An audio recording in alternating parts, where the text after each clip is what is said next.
Hello, and welcome to a deprogrammed episode with Keri Smith. I'm very excited about my guest today. This is a woman who I met very recently. We did a panel together here in Austin last week. It was called Women Leading the Left. And I was not familiar with Mary Lou Singleton. That's who we're talking to today, but I should have been. This woman is a badass. She is a mother, a midwife, a nurse practitioner, and a medical freedom activist. Her clinic, Enchanted Family Medicine, provides primary healthcare services to over 2,000 patients in Albuquerque, New Mexico. She served on the board of directors for Midwives Alliance of North America, the National Association of Certified Professional Midwives, and Stop Patriarchy Abortion Rights Freedom Ride, and the Women's Liberation Front. There's a whole bunch more, but I think we're going to get to some of it in our conversation. So welcome, Mary Lou. Hi, Keri. Thanks for having me on. I'm excited. Yeah, thanks for coming on. So, first things first, I had such a great time speaking with you, and I hope that we get to do more of these. And for anybody who hasn't seen it yet, I'm not sure if the video is up yet. You are just a wealth of information about women's bodies, women's rights, and I was ashamed that I hadn't heard of you before this because you've had your own kind of cancellation from the left in a way, would you say? Because I talked to a lot of people on the show who've either walked away from the left or had some type of cancellation. You had something big happen to you. I did. I started noticing gender ideology coming into midwifery in around like 2013, 2014. I feel like this ideology came into the fringes of medicine before it got to mainstream medicine, and they Yes. really, right? So they hit the natural medicine community, and then midwifery got hit hard. And it was just as midwifery was really taking off, professionalizing. And suddenly there was a lot of grant writing and funding coming in, and the funding came with strings that we had to take on this language and ideology. And I started really noticing that probably around like 2013, 2014. And then in 2014, the Midwives Alliance of North America rewrote their core competencies for midwives and erased the words woman and mother from the core competency documents. Can we just stop there? I know this is old hat to you, but for anyone who's just watching this, if I imagine you're as shocked as I am. This is a midwives association. It's all about women in childbirth, and they were taking out the word woman and mother. Yes. Yeah, I was shocked too. I remain shocked. I don't know when I'm going to stop being shocked by this madness. But I think that's good to not get used to it, to keep realizing this is crazy. This is crazy what's happening. So a friend of mine, Michelle Pacino, and I co-wrote an open letter to the Midwives Alliance of North America, expressing our concerns. You can find our letter at woman-centered, and we can put it in the show notes, but Woman-Centered Midwifery is our website that's still up. And we put this out to a lot of the old school midwives, a lot of the old birth activists that we knew through the years, and asked them if they agreed with us that this was dangerous, what was happening, that this was concerning, that women were being erased from midwifery, that women were being erased from birth. We got over 1,000 signers to our open letter, including some heavy hitters. You know, anyone in the natural birth community is familiar with Ina Mae Gaskin, with Guji Cook. She's a Mohawk elder. That we got a lot of old school birth activists to sign on to our letter and agree with us. And we presented this to the leadership of the Midwives Alliance of North America, and they refused to speak to us. They refused to address our concerns. And instead, they worked with gender activists to draft what they said was their response to our letter, which was a response called Birth for Everybody. And right? Exactly. Okay. I'm just taking notes on this craziness. And as we're used to when we're trying to debate gender, they didn't answer any of our specific concerns. You know, we said, we're concerned about the effect of cross-sex hormones on women's bodies and whether or not it's actually safe to give a woman testosterone and then have that woman later get pregnant. We don't have any data on this, and we're concerned about this. They didn't address that. They didn't address our issues around promoting body dysphoria. They didn't address our issues around really anything. They just parroted their talking points of being inclusive and however people feel is how they are. Nothing, they basically saying biology is bigotry, right? The same things that we're used to hearing. And they invited people to sign their statement, and it became this like signature war of like, who can get signatures. So that did they name you guys in their response?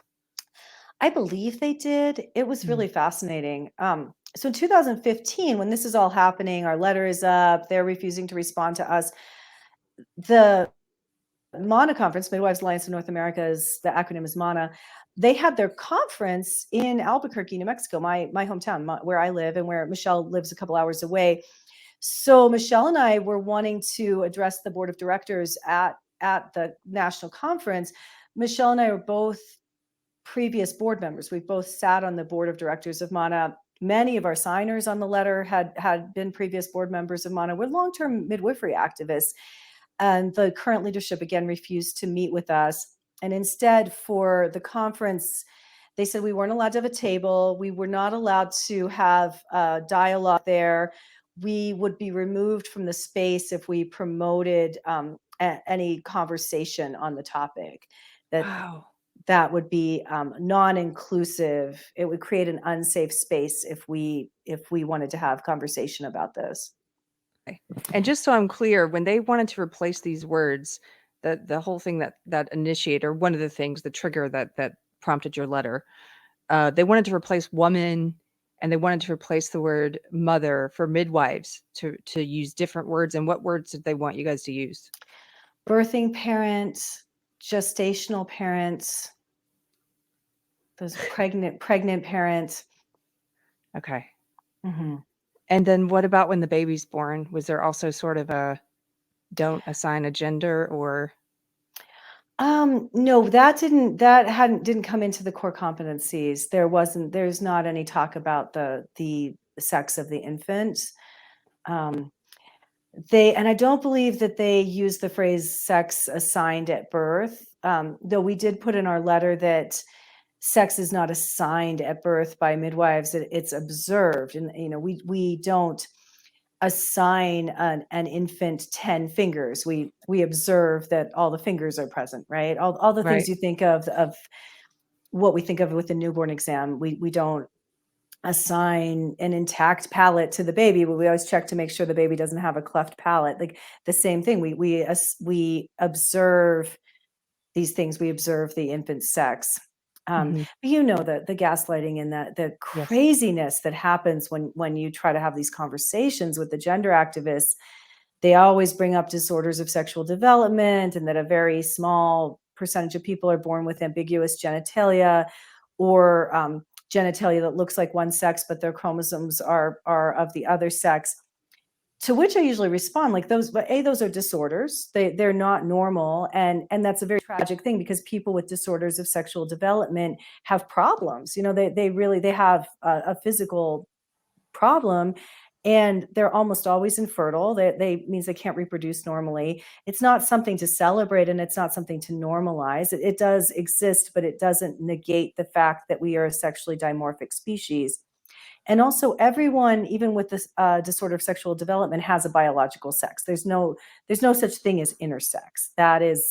That's a cultural term, but there's no such thing as a true hermaphroditic human that makes both sperm and eggs. Everyone has a sex, and some There's people might.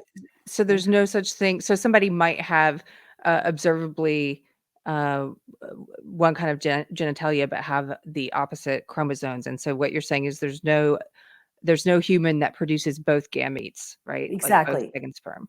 Okay. Exactly. That has never happened, nor should it ever happen. It would mean a very disadvantageous mutation of us. It wouldn't be something that would be good for our species. Disorders of sexual development are not something that's useful to our species. It's a sad thing when that happens. It's a birth defect. Mm-hmm.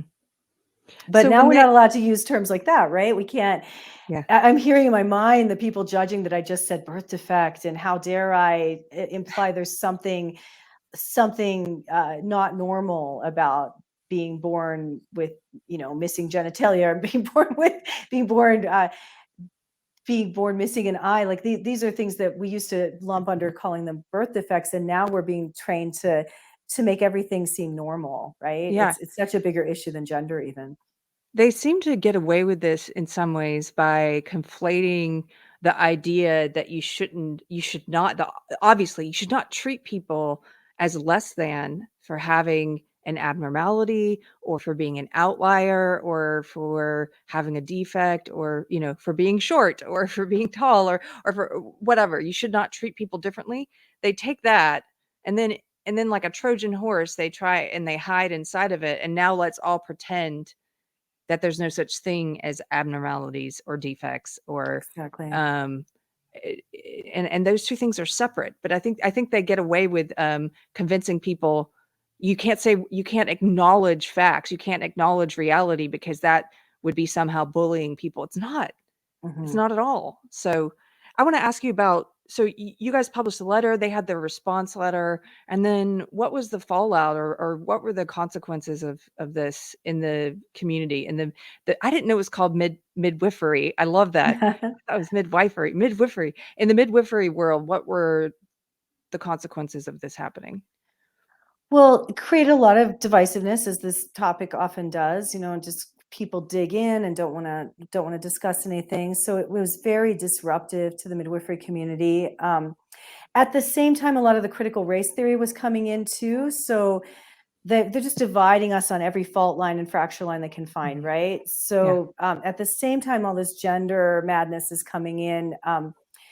The same people bringing this are bringing a lot of critical race theory of the entire history of midwifery is white supremacist, and all the midwives who have ever been acknowledged for their contributions to midwifery are racist, and white midwives need to spend 100% of their time working on correcting their internalized racism, acknowledging that they're racist.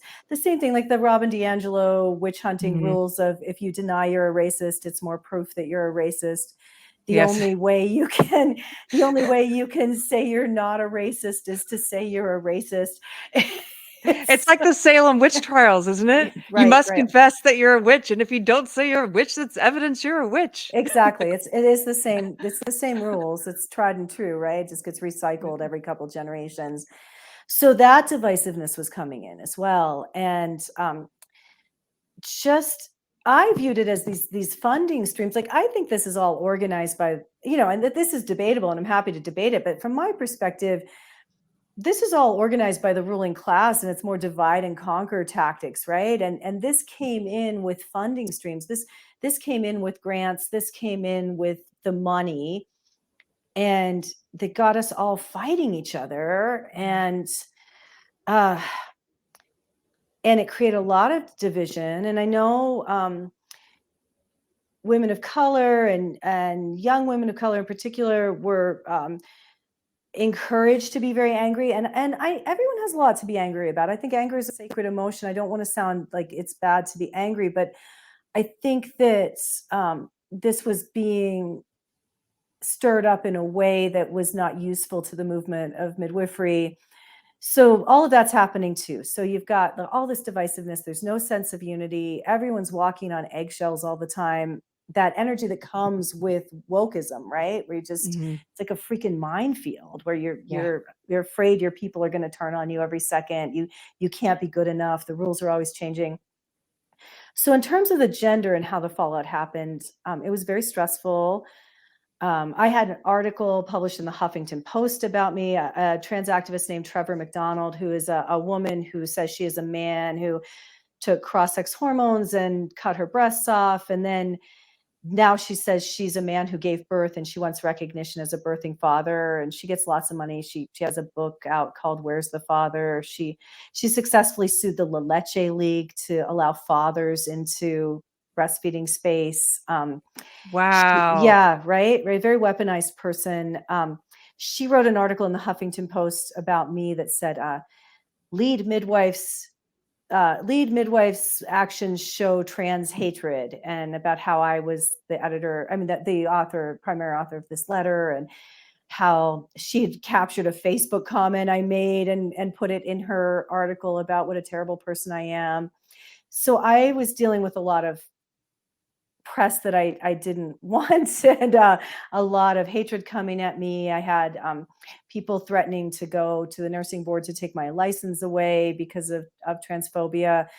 I was dealing with a lot of threats coming at me. And then I was dealing with the loss of friendships, of people taking sides, and people who decided they were siding with trans activism, viewing me as a pariah. Like, it was toxic to be associated with me. It was not okay to continue to in any way support me. I had to be denounced in order for them to stay in the Yes. fold. Mary Lou, Right. this is this unfolds the same everywhere. I've done a lot of interviews with people in the knitting world it's crazy, but there've been all these social justice wars in the knitting world, and yarn makers, pattern makers, yarn dyers who've similar thing, different world, denouncements, losing friends, people who they thought were friends feeling pressure to make public statements against them, being banned from knitting festivals. And it sounds Right. at this point, it's like every time I hear one of these stories, I think you're right. It's good to continue to let it affect us and not get used to it. But it is damn if it's not predictable. Mm-hmm. This kind of mobbing and piling on and shaming. And so how has it affected your business? It sounds like you've come through the other side of this and you're intact. Like, you're fine. Yeah. Well, I'm independent. I Mhm. have I've always been a very independent person, and I'm in private practice, so I'm my own boss. Nothing came from thankfully, nothing came from the threats to go after my license with this particular issue. So I'm practicing. I lost some patients over it, and that's fine. If they're more comfortable at another provider, I'm absolutely fine with that. But honestly, I had so many people calling my office saying, I know you're going to lose patients, and I know that your practice has been closed. If there are openings in your practice, can my family and I please come be patients? Yeah. And I became busier about it. I think for so many of us, when you hold firm, you don't apologize, you stand in your truth, it's a wonderful thing. Like, you meet all these amazing people, you find you have all this support, you get to be part of community where you're not walking on eggshells, where there is true Yes. diversity of thought, right? Yeah. It's been strengthening that way. It was stressful. I don't want to say it wasn't stressful. I remember when Michelle and I were driving to the conference. It's in our home state. We've both been on the monoboard. These are our sisters. This is our pack. This is us. Like, we're midwives, and we're driving to the conference, and I had to pull the car over because we were both so sick, and we both vomited. We threw up because we were so sick physically to Yeah. go into that space. And that was awful. I had chest pain the whole conference. I had panic, and like the amount of stress in my body was extreme. Mhm. I'm no longer in that place. I feel stronger, but I had to move through those feelings and the intensity of the deep primal fear of losing your tribe. Yeah. Yeah. Oh, this resonates a lot with me. So how has it impacted the way you view yourself politically? Or because we were on Mm. this panel together, women leaving the left, and all four of us overlap in some ways and have other differences. Uh, you have were you always on the left in terms of politics?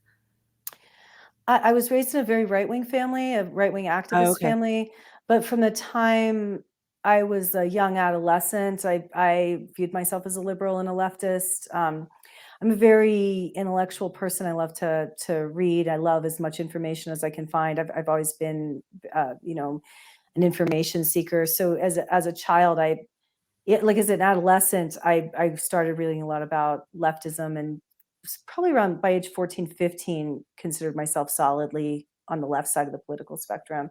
And part of that was rebellion, and a lot of it was it made more sense to me. And then I would say since 2014, 2015, I don't know who I am politically. Yeah. Welcome to the club where Right. there is no club. Yeah, exactly.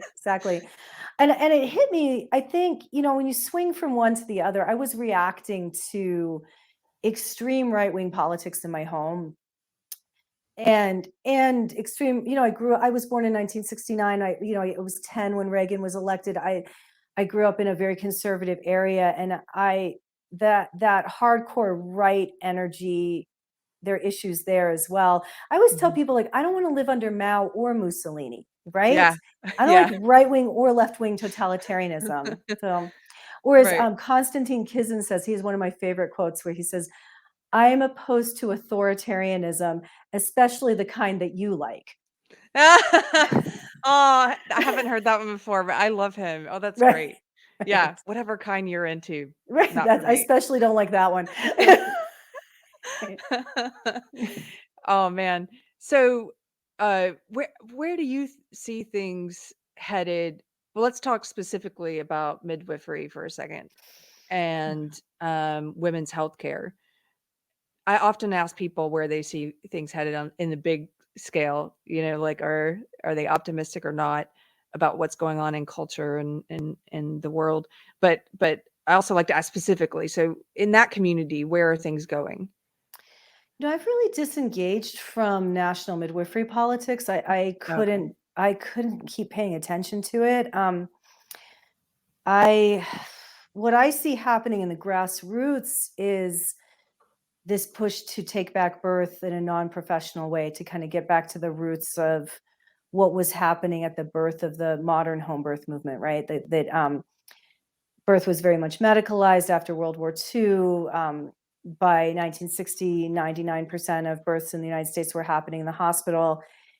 In the 60s, women started rebelling against that, and it was all done in a very true grassroots, deprofessionalized way. And I'm seeing a resurgence of that. I'm seeing the free birth movement really taking off, deprofessionalized midwives, local community midwives who are not interested in licensure, not interested in state regulation and control. And that's a backlash to what's been happening in the professions. Mhm. But I find it kind of exciting. I think it's exciting. Yeah. Can I you think tell us more about that? Just to pause there for a second, because you sure. and I did before we did our panel last week in Austin, we did a panel about abortion and just to Mhm. see what are all of our thoughts were on it. And in that call, you had so much information I had no idea about. So you say that birth was medicalized after World War II. Can you tell us about that? Like the way in which we think about some things, it's always been like this. It may not have always been like that. So Right. what's the history of birth and how it relates to the government? Well, the funny thing about history is you can always go back a little further and go back a little further, right? Mhm. So, if we're talking the history of uh, North American midwifery since colonization, we could start there. That's going back pretty far, right? So, but Mhm. that's certainly not the beginning of the history of midwifery and regulation with the state. Whenever Europeans got to this continent, obviously, all of the many nations of Native Americans who were here had intact midwifery traditions, that there was no industrial medicine. Women were in charge of birth. Birth is women's domain. And as is the case for most of human history, midwives were women in the community who had an affinity for helping other women in birth, and that's what was going on in this continent.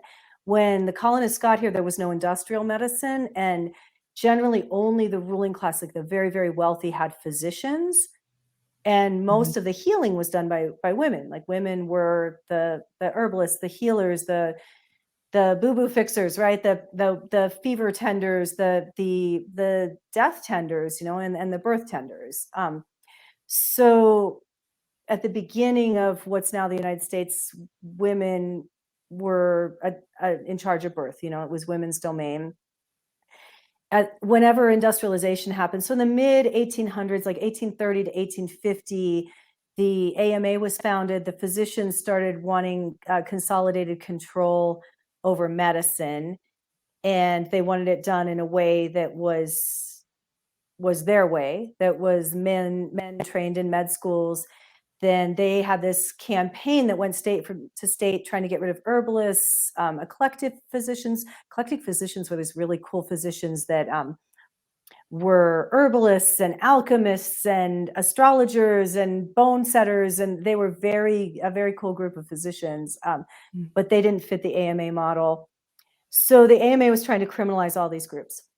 The hardest one to get rid of was the midwives, because women trusted midwives more than they trusted men to attend birth, which was obvious, right? Like, what do men know about birth? Nothing. Like, they, you know, men don't know anything on a visceral level about giving birth. How could they? Like, this is just human sexual dimorphism. Okay, I'm just going to point this out. Yeah. I'm sorry to pause you. That's one of those things that when you say it and I think about it, I'm like, wait a minute, that's true. But I would never have it's you just don't think about it. You know, like we have all these assumed truths, just like, well, Right, birth has always been done this way. It's always been done in a hospital. Of course, male doctors know all about birth. Da, da, da, da. And when you say a man doesn't know viscerally about birth, I'm like, is that true? I'm like, wait, well, it is true. right. Okay, so I'm sorry. And now there's even further gaslighting. Like, we already were gaslit about that this was, you know, that male doctors know about birth. And now we're being gaslit and being told men can give birth. Yeah. Right. So they're going after the midwives. And this is before antibiotics, before blood transfusions, before knowledge of the germ theory, where people knew to wash their hands in between going from working on cadavers who might have died of smallpox to attending a birth. You know, everyone knew birth was safer in the home with midwives than in the hands of men who didn't, you know, they had more dangerous outcomes because they didn't know what they were doing and their techniques were more dangerous. So in order to criminalize midwifery, the AMA went after abortion, and they went state to state to criminalize abortion because the midwives were the primary providers of abortion services. And before birth control, abortion, or what was called menstrual regulation services, that was birth control. Like that was what women used if they had pregnancies that they didn't want. There weren't, you know, was no industrial birth control. There were no contraceptive pills. There were no artificial hormones. There really weren't even accessible condoms, diaphragms, those kind of things. Like, some people with silk sponges and things. There were some like early birth control methods, and some women really understood fertility awareness, but that information was kept from women. More so even because they passed these laws called the Comstock Laws that made it illegal for women to talk to each other about birth control. What? Right. The Comstock Laws are really, Okay. really interesting.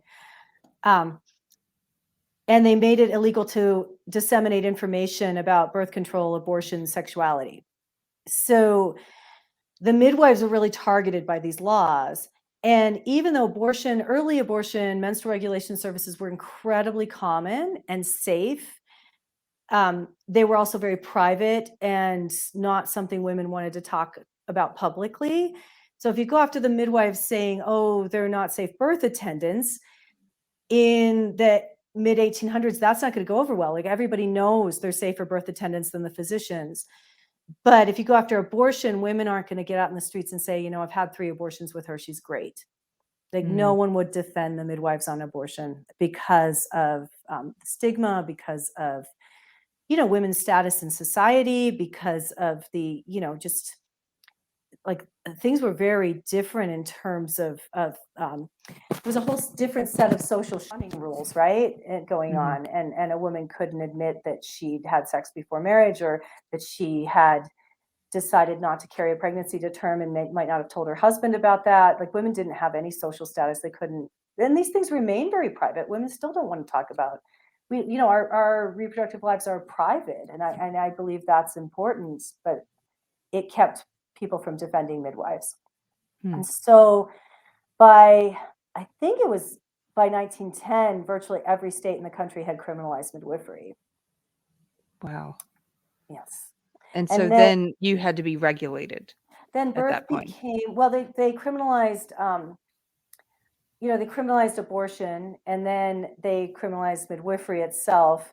And then birth became in the hands of men. And at first, it was male physicians attending births in people's homes. And there still were immigrant midwives and granny midwives in the South, and midwives in poor communities that would still attend if people couldn't afford a doctor.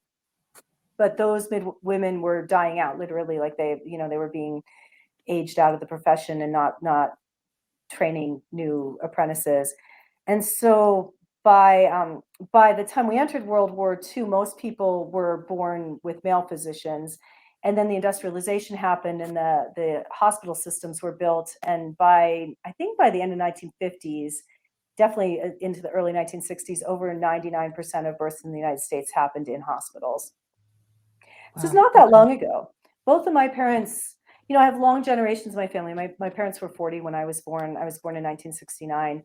So my parents were born in 1929. They were both born at home. And it's not because they were hippies, and it's not because they went out of their parents went out of the way to have a home birth. It's because everyone had a home birth then. Yeah, so when you say that we're trying to not trying to, but you think what might be happening, in the midwifery community is that we're returning to reclaiming birth. How do you see that playing out? I do know, just an anecdote, I seem to know more women than I used to who are opting for a home birth and to Hmm. have a midwife fit there. And is that a rising trend? Has it been a trend for a while? And how is that regulated? Well, it's regulated differently state to state. If you want a state regulated midwife, that varies from state to state, because again, midwives were criminalized state by state. They were legalized and regulated state by state as well. Mhm. So um, most people have a home birth have a state regulated midwife, so she's licensed by the state, and the states have different laws on that. But the laws definitely restrict women's choices and freedom. They usually say midwives can only attend births within certain parameters, like things that seem reasonable. But the older I get, the less I'm into the state deciding what's good for us. I Yeah. think it should be up to the individual woman and what her informed risk assessment is. Mhm. So in my state, licensed midwives, you can a home birth is considered safe, and the midwife is legally allowed to attend it if the woman is between 37 and 42 weeks pregnant. So that's considered the window of being full term. If there's one head down baby, so no preemies, no postdates, no twins or triplets, and no breech babies. And then the Okay. woman also has to have a baseline health of not be sick. Mhm. And if you ask me, like, I would say that those are reasonable, but I also feel like it's not my place to say a woman having twins should be forbidden by the state from having a home birth, or a woman having a breech baby should be forbidden by the state for having a home birth. The state would say they're not forbidding the woman from doing that. They're forbidding the woman from having a licensed attendant with her while she does that. So Okay. it's like, you can do it, but you can't Uh, have anybody there who can help you out. who can actually help? Yeah. Okay. So Um, that's regulated midwifery. And then there's free birth, where women are just taking it back and giving birth at home with their friends and or on their own. And that's super exciting to me. free birth, and you used another phrase last time I spoke with you. You said wild pregnancy. Wild pregnancy, right. So, What's right. that? Wild pregnancy is when a woman decides not to medicalize her pregnancy at all. Many of these are women who never even take a pregnancy test, that they know their fertility cycle. They're conscious about, they know they're attempting to conceive.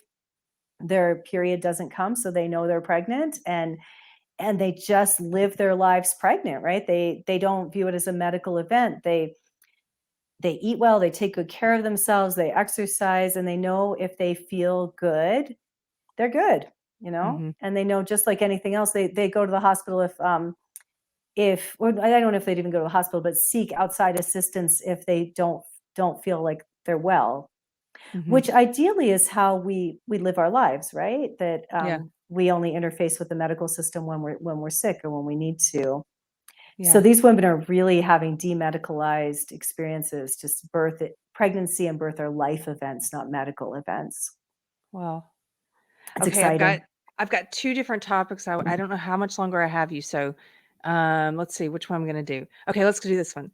So one of the things you talked about briefly, you touched on this panel we were on about leaving the left, was the past 2 years with all the COVID restrictions. And I was wondering if you could talk a little bit about that as someone who was on the left for so long, how you saw some of these restrictions. Before you answer, I just wanted to tell you, in my little town in Texas, the people who were holding the protests, weekly protests against the mask mandates, were leftists for the most part. It was a lot of Wow. hippie, natural grocer going, crystal wearing lefties. And so what the media did, I think, is they tried to turn the people, our response to COVID restrictions, into a left-right thing and have it Mm-hmm. funnel it through that sort of left-right false dichotomy that they're always putting us in so that we fight constantly. But at the beginning and throughout, I saw these very anti-authoritarian lefties who opposed it and did not fall in line with that tribalism. So that was my experience. What was yours at watching this unfold? Well, it's heartening for me to hear that because that wasn't my observation here. So I'm glad to Mhm, know that what I observed here wasn't what was happening everywhere. It seemed to me like here it was very politically polarized, and mhm. if you were a good NPR listening liberal, you supported these draconian lockdowns and supported the masking. Almost exactly paired Venn diagrams of people who had the signs in their yard of, in this family we believe science is Oh, real, and yeah, with a total allegiance to the masking and the lockdown and these draconian policies. I live in New Mexico. We were very our COVID response was very draconian. We were locked down. Our schools were closed for a very long time. We had mandatory masking even outdoors. Even our governor said yes. even outdoors, right? Someone She's yelled at me in Santa Fe, I told you this, yeah. for not wearing one outside. Right, right. I had Yeah. someone throw a water bottle at me in the woods when I was walking in the woods with my face out, right? And many people swear at me and scream at me when I was just walking outside in the woods with my face out. I, it was very hard. I still am reeling from what we lived through here with the government overreach and the extreme response and watching people go along with the madness. This is how bad it was. The municipal pools, the public pools here, had signs up requiring that you wear a mask while showering. Wow. That's just so I mean, yeah, it's to the point where it's absurd, but Hmm. and the most disturbing part might be the part you mentioned where you see your fellow man go along with it so willingly, Right, right. something that doesn't really make sense. And that we had, I come from healthcare. Like I've been trained to take care of patients on airborne precautions and on contact precautions. Like I have been fit tested for N95 masks and understand what the protocols of taking care of like a TB positive patient.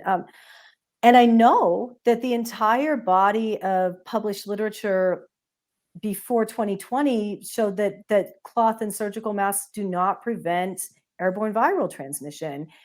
And there was no new research. We just suddenly was like, oh, we're going to do cloth masks and surgical masks. And everyone just went along with it. And anyone who pointed out the the existing evidence that these things aren't going to make a difference was demonized. Mm, We were told that we'd potentially, that we were risking losing our licenses if we spoke about these things. It was medical misinformation. It was dangerous.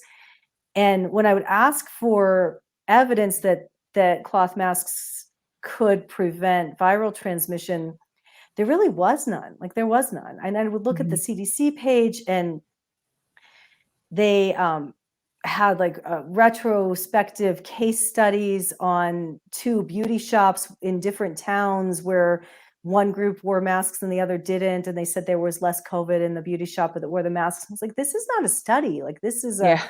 retrospective case analysis. This is not a study. There was another study on hamsters. They actually got a study. This was how far they were reaching. And I just, I felt like I was going insane. I just wanted, this is a major I, intervention. I did the same. I was looking like you. I want evidence. Mhm. I don't trust men over women or women over men. I don't trust doctors anymore after the past 2 years, and I Right, trust right. the evidence. And I was looking for studies, and every study I found was saying inconclusive or no, it doesn't do anything, No benefit. and no benefit. And then I also found these interesting studies on psychology and mask wearing.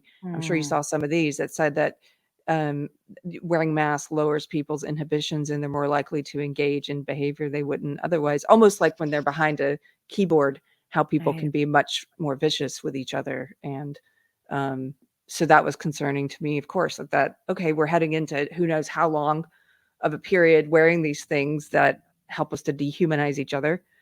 So It's so dehumanizing, so demoralizing. And I know many people said they didn't mind wearing it, but many of us were miserable wearing it every mhm. moment of having it on our faces. And we were treated like we were, like petulant children that didn't want to sit still in church or something. I would actually say the left has more empathy for the kid that doesn't want to sit still than people who really were being um, just psychologically harmed by being forced to wear this useless piece of cloth over their face all the time. And then I'd go so far to say is for many of us, it was a psychological injury to Yes. witness the masking of children and witness the Yes. mass masking. Yes, absolutely. It bothered, like, my soul, I don't know how else to put Mhm. that, to see little kids outside. I remember going to a outdoor concert down in Austin. Austin was much more, strict about draconian is the word you used, about the mask than where I lived, and I remember going to an outdoor concert. Everyone is socially distanced from each other, 6 feet, all the groups with their picnic tables are 6 feet away from from the other families, and the musicians are far away. And there was this toddler, like Mhm. 3 or 4 years old, outside. I just couldn't believe it that his anyway, we've all had moments like that where we looked at it and we're like, "Why?" I'm living through really crazy time period. Like, how did I get Right. in this time period, like, with this kinda craziness going on?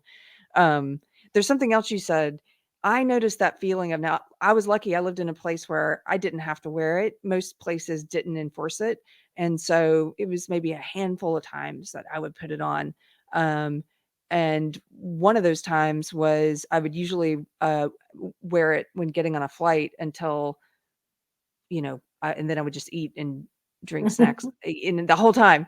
But, I did have there was one flight I was on where they were really strict and they were not having it, and they kept coming back over and telling me to put it back on. And I think I experienced on that flight what most people had already experienced a year prior because I hadn't been wearing it. So I hadn't gone through that psychology, and I had like a mini almost a panic attack where I thought I couldn't breathe, Mhm.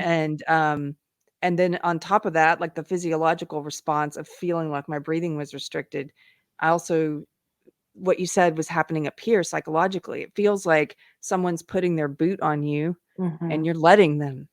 And it's that sort of chipping away of your morale and your self-confidence, you know? That was happening to people on a large scale.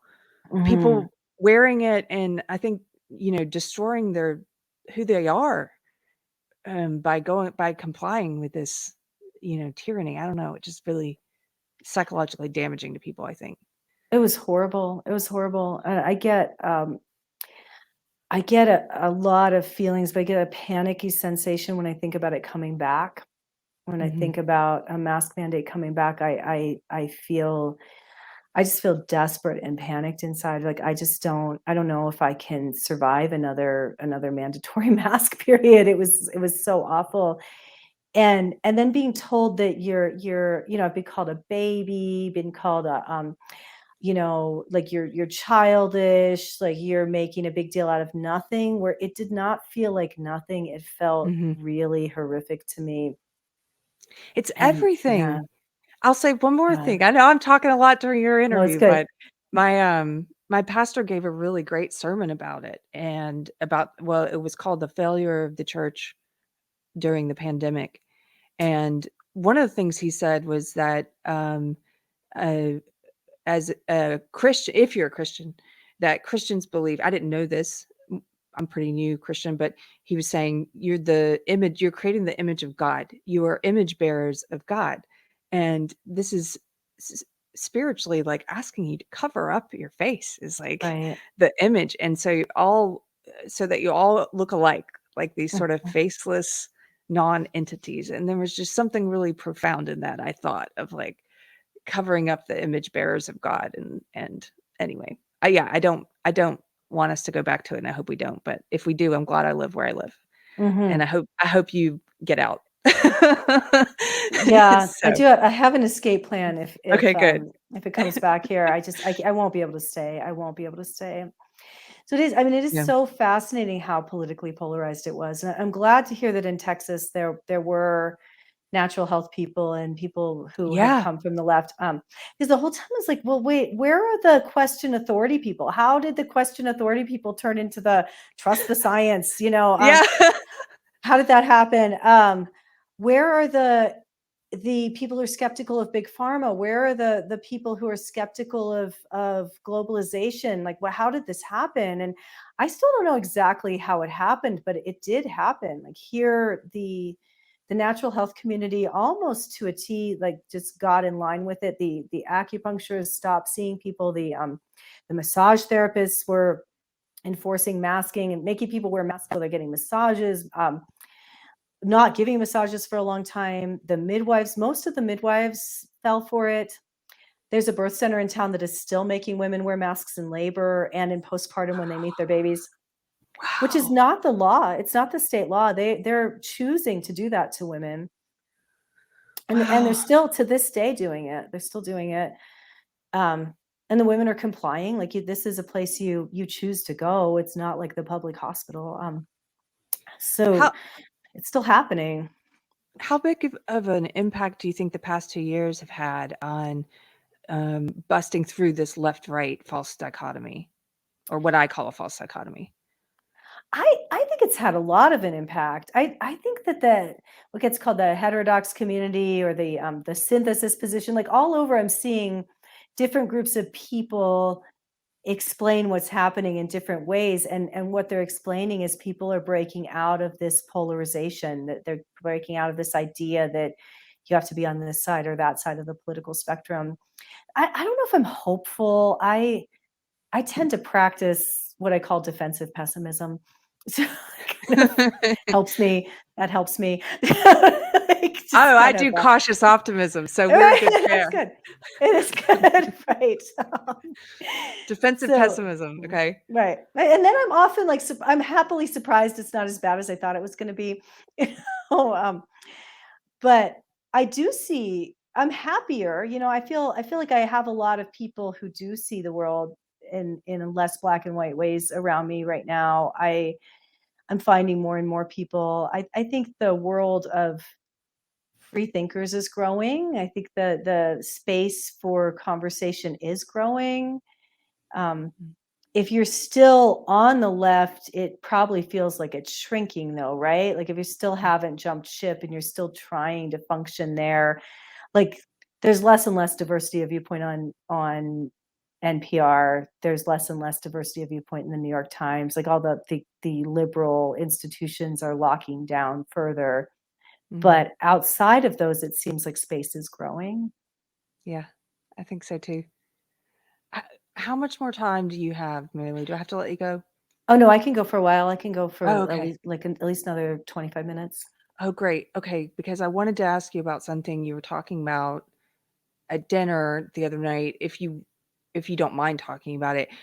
I'm someone who, um, I decided late in life that I might like to have a child, but I'm past the age at which people usually have kids. Not that they can't. I do hear from people all the time who say, "My mom got pregnant at your age." It's, um, but we're also considering adoption, and we have my mind is open basically, and this is all new for me.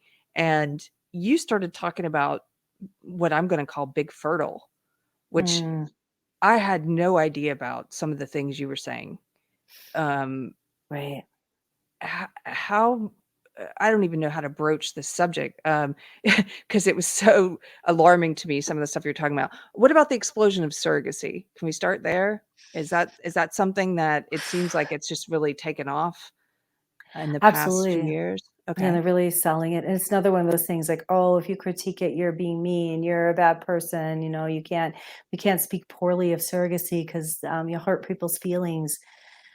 But I believe surrogacy is child trafficking. I believe Mhm, um, that the process of creating a child through pregnancy is sacred and is motherhood. I believe that is the foundational uh, foundational space of motherhood. I think that sometimes adoption is necessary because a horrible tragedy has happened, but I think mhm, that adoption means something went terribly wrong. It's not a beautiful thing. That doesn't mean it has to end up in like a bad life for anybody, but adoption means something went terribly wrong and the primal mother child bond was broken, and and now we have to do the next best thing, and that can be mhm, okay. Grief never killed anybody. Adversity is something that can create strong characters, but it's not something to celebrate that a child needs to be adopted. It means mhm, something went terribly wrong because this foundational primal, in my opinion, most important bond of our species, the mother child bond, has been broken. The mother and child start off as one, and then birth turns you into still one, but like a bubble of one, where the mother in I don't know what language it comes from, but there's a word that is mama toto, which means mother baby, and that's oh, a that's Swahili. I yeah, speak Swahili. Swahili. Yeah. Oh, mama toto, right. Yeah. So for the first through nursing, the mother baby is a mama toto. It's one word for that unit. You're still a unit, and then there's a weaning process. But so surrogacy is so just disrespectful to the mother child bond. It's so disrespectful to this primary part of our humanity, which is that we're created by women, that we women create humanity, and that we all come from the body of a woman. We all were merged with a woman before the separation of us into an individual occurred. And it's using women as though we're just incubators, that we're just a machine that you can plant a seed in, and then 9 months later harvest a baby out of. And we all know there are many studies on attachment issues in adoptees. Adult adoptees are much more likely to have a lot of psychological problems, have addiction issues. The suicide rate is much higher because of the attachment issues, because attachment is so important to our development as an organism. I think we're going to see those same issues in the surrogacy babies, because maybe even worse, because no one's even acknowledging the motherhood of the woman who grew the baby. Can you so this is I haven't really thought about this a lot until recently. I saw a conversation on Twitter a few months ago between two different friends who I respect, and they had completely different takes on it. And it's one of those things that you just don't think about, right? Like you just are sort of like, well, this Mhm. happens. And so I started thinking about it, and my libertarian friend was saying, well, what is it? What is it? What is it the state's business, or what is it your business? If two people have an arrangement, um, and one person is willing to pay the other person to carry a baby and give to them, why does it bother you? And then my other friend was saying, yeah, but you're forgetting there's a third person in this equation. That's the child who didn't Exactly. ask to be sold. That's kind of your take on it? What business is it to you if I sell my 5-year-old? Mm, Yeah. Why should the state be involved in that? Where Right. I think, humans shouldn't be for sale. I feel like human beings should not be for sale, period. And surrogacy, to buy a baby first, you have to rent a woman, right? So we've got 2 humans who are for sale in the surrogacy contract. What I usually ask people who are really pro surrogacy is, and I don't know what their answer to this will be. I've been surprised sometimes, but should a woman be allowed to buy sperm from a sperm bank so that the man has relinquished any parental rights, there's no issue of paternity rights, inseminate herself, then sell the baby on Craigslist? Why or why not? That's a great question. That would stump many, I think. Yeah. I think Right. a lot of the people who support it would probably say, "Well, yeah, she should because she should be able to do that because he's already relinquished rights." I think that's So what they would say. surrogacy, well, so she should be allowed, so we should be allowed to sell our children, is what they're saying. That we should be allowed to sell our children. Yeah. This And comes I down disagree to with that. I when think we shouldn't be allowed to sell our children. right. This comes down to does this relate to you at all? Because it seems to me it might relate to the w when someone, believes, life begins, to that question. Does it Yes, and relate to abortion at all to you at all or no? I do. I think it does. I think that this idea that, I unquestionably believe that human life, the human organism begins at fertilization, that human life begins at fertilization. My issue with abortion is you can't force women Mhm.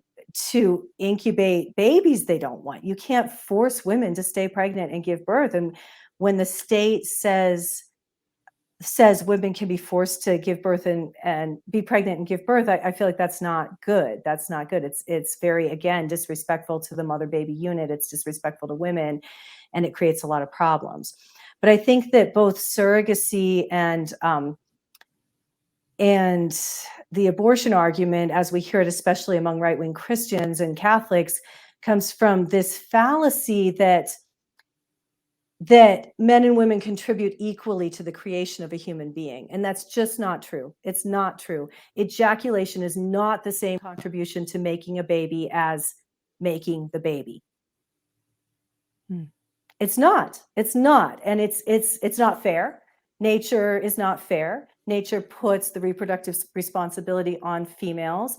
Ejaculation is not the same contribution to humanity, to the creation of a human being, as what women do. Obviously. Mm. So it's not fair. And I'm not saying men shouldn't have parental rights and all of that, but I think this idea that pregnancy and birth are nothing, just something you can buy, just something you can force women to do because it's the baby's made when you have sex, is what we're talking about. Like, that's the root of both issues. Mhm. It's so, it's so interesting to me because my opinions are in flux on a lot of these issues right now, and I'm not embarrassed saying that. I think more people should say that if they don't know what they think Mhm. yet and they're still hearing arguments from people and thinking it over. Um, in my old life as a social justice person, all of my opinions were received and then they were Mhm. mine. And I didn't actually do a lot of thinking back then. You kind of turn your brain off and you're just like, this is what my cult is doing. Now we're supporting masks. Now we're, Right. pro-choice. Now we're whatever. So, I'm still thinking about all this stuff, and I appreciate you talking with me about it. There was one other thing you were talking about that night, which was the, process of, um, harvesting eggs and Mm. in vitro fertilization and how that has changed, just the technology of it, and some of the possible consequences for children who are conceived that way. Would you mind talking about that? This might get our video banned from YouTube, but that's okay. It'll be on Rumble. Right. So there are some great resources if people are interested in really digging into this. And Jennifer Law's group, Jennifer Lahl, she has done amazing work on big fertility. I'd recommend people really look at her documentaries, listen to her website, listen to her podcast. And then Jennifer Block wrote a great book called Everything Below the Waist that really goes into big fertility. So I think, the main thing I want to say, if we're having a short conversation about it, is this is all human experimentation, and we are creating people that are likely to have problems because of what we've done to them. Like the desire to have a child is overriding what might be best for the child that ends up being created out of that. So we don't really know what the long-term ramifications of these reproductive technologies are going to be on children, but we know some of them. We know that children born through IVF are exponentially more likely to have cancer later in life. We know they're exponentially more likely to have very complicated pregnancies and be born prematurely and end up in the neonatal intensive care unit. People who demonize home birth, like women who birth at home and say, oh, they're just in it for their own experience, then support big fertility and support IVF, where those kids are so much more likely to have very complicated pregnancies and complicated births than children conceived naturally. It's interesting, like in our society, we're always allowed to choose more technology. We're always allowed to choose more medical intervention, but we're demonized if we want less, right? Mm-hmm. So there's a lot of factors going into it. But again, my baseline is this is human experimentation and things that we do know. So in Jennifer Block's book, she really outlines what happens with in vitro. And it blew my mind reading it. Like I've always been skeptical of big fertility. People say, well, I thought you supported women's choices. I'm like, I support women's choices, but women can't choose to do this to themselves. This is mad scientist stuff. Like I don't support doctors' right to experiment on humans. And we can't have big fertility without that. And what do you mean by experimenting on humans? Like, what is the process because it's changed, right? They used to, it's changed somewhat. I mean, they always have to do unnatural things to a woman's body to get her to produce eggs in a way that they can be harvested from her body. The human egg is not supposed to exist outside the human body. It is not. We are not designed for that gamete to ever exist alive outside the human body. It starts in the ovary, it goes to the fallopian tube, it ends up in the uterus. If it is not fertilized, it's discarded. But sperm exists outside the human body, right? That's how they're designed. So to get a human egg outside of the body, we have to hyperstimulate a woman's ovaries, make her make a whole bunch of eggs. And then doctors surgically, sorry, my office is a little loud right now. They surgically extract those eggs. So they go in through a laparoscopic procedure and pluck the eggs out. So they give the woman drugs to make her make more eggs, make too many eggs, make more eggs than she naturally would. Those drugs are implicated in a much higher rate of ovarian cancer later, which makes sense. You're like messing with the ovaries, making them make too many cells. Cancer is too many cells. So they go get all these eggs, they bring them out, they examine them, they look at the ones that look best. They choose a couple eggs they're gonna fertilize. And then what they used to do is put those eggs in a petri dish and surround them with sperm and let the sperm and the egg do their thing outside the body, and a fertilization would occur. And put on some Barry White music. Yeah, I was just thinking Barry White too. There's like an archetype for that. Do their thing. Yeah, do their thing. So that has been deemed too messy, and the doctors want more control over it. So now they select a sperm, they cut the tail off the sperm and put the sperm's head in a micropipette, and they shove it in the egg. So the egg has a natural intelligence. Like we have this like idea that the sperm just like are in this rush to the egg, and who gets there first gets to make gets to be the winner. The flag. Right. But really the sperm cooperate. Like some of them create channels for other sperm to swim in the middle. And then the ones that do get around the egg decides who comes in. Like she has a very fast electrochemical charge right in the area where there's one sperm, and we'll let that sperm in. And I don't know what the courting process is before that, but she'll pick one and let him in. And then that's fertilization, and then the human organism begins. So all that natural wisdom is taken out of the process of in vitro fertilization, and it's all on the doctors doing this. They're the ones deciding which eggs, which sperm. So they pick one sperm and they shove it in the egg, except she won't allow that. She'll explode if you just rape her like that. Like if you just shove a pipette into the egg, the egg will actually die. It'll explode. So somehow these scientists have figured out that if you give the egg an acid bath and wash this layer off the edge of the off the outside of the egg, it's called the zona pellucida, the shining layer. And it's a layer of the egg that actually emits light, the zona pellucida, right? If you wash the light emitting layer off the egg, then you can shove a micropipette in it and get a sperm in there.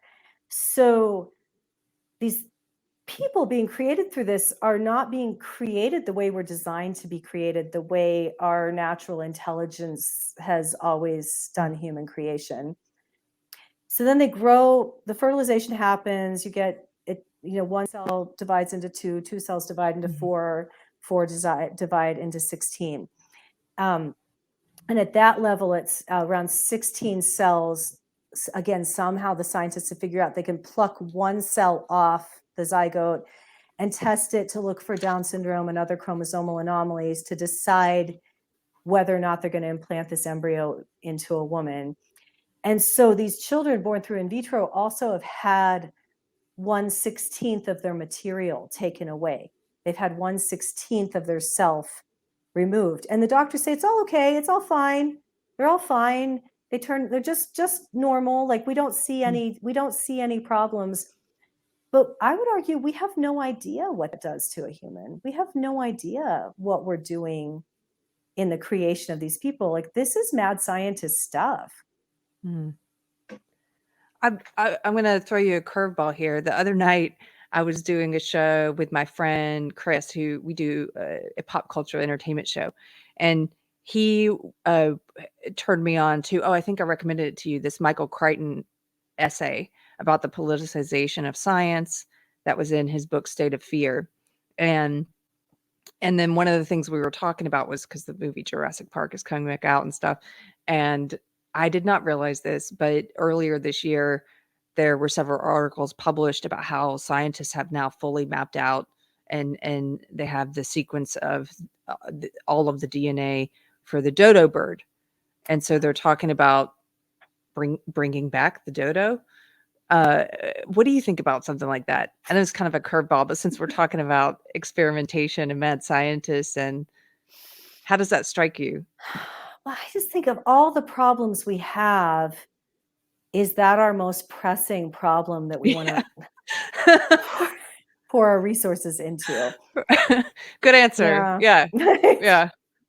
I don't know. It's on a gut level. I'm like, it doesn't feel right. Like, but I can't really articulate why. I haven't figured out entirely why I say no, we should not do that. But I think some of it is just I don't know, this question of taking things to a place where we haven't really fully, and maybe you're not able to comprehend the consequences, any possible negative consequences. I don't know. So what do you suggest for, I'm going to just ask you, I know you're too busy and you can't take on new patients. You can tap out and say, I'm not answering this, Keri. What do you suggest for someone who is, like myself, maybe deciding at a later age that they would like to conceive? Are there any books? Is there any natural kind of like the fertility method, that knowing about the patterns and stuff? What do you suggest for someone? How old are you, Keri? I'm 43. Okay. So I would recommend, get started right away. I think also like really this is less personal to your situation, but I would say really start educating young women that this is a long con on women to tell us we can just wait to have babies. And like, we need to really start explaining to women that we should have our kids when we're fertile, and that this is a long con. People are making so much money off us waiting, Big Fertility loves it when women wait until their late 30s to think they're ready. So there's that piece. For you, I'd say acupuncture. I've seen miracles with acupuncture with fertility. Make sure you're eating lots of good fats, like really stay off synthetic food, and eat an ancestral diet. I'm a fan of like the nourishing tradition style of eating. So lots of local organic animal products, lots of bone broth, lots of good fats, things your grandmothers ate, right? That's what you want. What about Red Bull? No, Just probably not that. Probably not that. okay. It's depleting to the adrenals, which Mhm. are part of your endocrine system. You want to nurture the hell out of yourself. Eat everything you put in your body should be about trying to invite a spirit into wanting to live in your body. Like think about that. And you probably don't want to attract a spirit who's really attracted to Red Bull. That's gonna be a tough kid. That's gonna be a tough kid to raise. Look, I know some of this in my core without knowing this, but I'm glad I asked you because I need to hear it from someone. So yeah, just get healthier. Get healthier. Read Taking Charge of Your Fertility. That's a really good book to start with. Find an acupuncturist, clean up your diet. And then I recommend people, so I'm kind of like, I don't really know anything. Like the older I get, I'm like, I don't know. What I thought I knew last week turned out not to be true. So take everything I say with a grain of salt, Yeah. But I am somebody who's, I'm like a baby crone now, I guess. I'm a grandma. I'm getting gray hair. Like I know a little bit about some things. And what I know is children don't like it when their parents they don't like their parents to have an illusion of control, right? Kids are little agents of chaos. They like to really shake things up. So kids don't like they like to come and really shake things up. So I would say like do some really like sexy role playing, like you're a 26-year-old grad student and you can't get pregnant right now. Like it's not okay. Like right now, it's not a good time. Baby spirits love that. They love that. Please no pregnancy. Right. Thank you so much. That was a funny, unexpected end of an interview. Oh, Mary Lou. I asked you before we started, because I have your bio. It's down below. Anybody who wants to learn more about Mary Lou, you can find out below, but there is no link to go to find out more because she's too busy in her practice right now. So we don't have one below, but I hope that we're going to be able to announce some more dates for this Women Leaving the Left discussions and stuff that Megan and Isabella put together, and that would be amazing to get to see you again. So I would love that. I would love that. I'd love to just hang out too. If you're ever in Albuquerque, please, you're welcome to stay at my home. And I just so enjoyed meeting you and really hope to continue on. Yeah. Well, I'm going to let you get back to work, and I appreciate you taking the time with us today, and have a nice rest of your week. Thank you guys for tuning in. Bye. Thanks, Keri. Bye.